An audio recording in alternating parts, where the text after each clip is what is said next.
Yun sa loob ng plastic. Yun guys, so tinawiran namin sa tanay. Kasi nasira yung ano, lumaki yung sapa. Dahil sa lakas ng karet ng tubig. So yun guys, malaki siya. So galing kami doon sa taas. Doon lang namin. Dati dito kami dumadaan kasi na landslide. Dapat diretso yung sa taas kasi nag-landslide. So shortcut kami dito. Hindi lang makapasok yung sasakyan kasi wala sa kalsada. Ba't diyan kayo naman, mama? Meron naman dyan sa gilid. Ito oh. Sa kaliwa.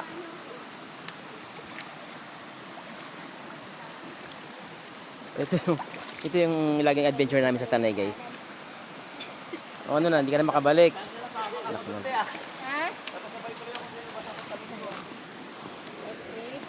So, lakad kami dito, guys. Ito yung aming adventure. Actually, minsan lang kami dito punta. May time lang.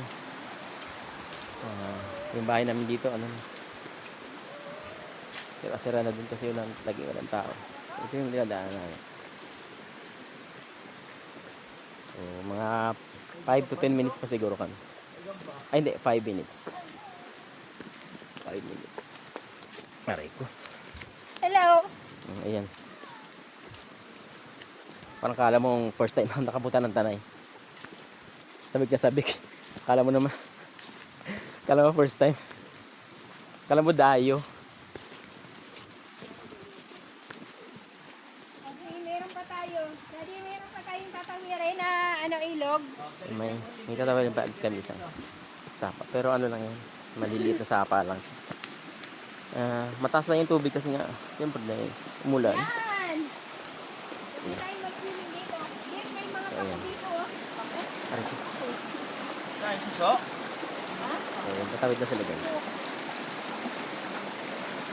Malakas ang dito ah.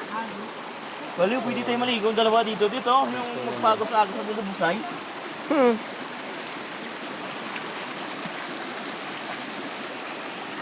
So, iniwan ang tindahan para lang magala sa Tanay. Gusto mo yan.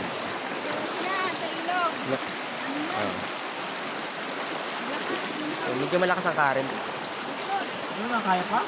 So, mababaw lang naman.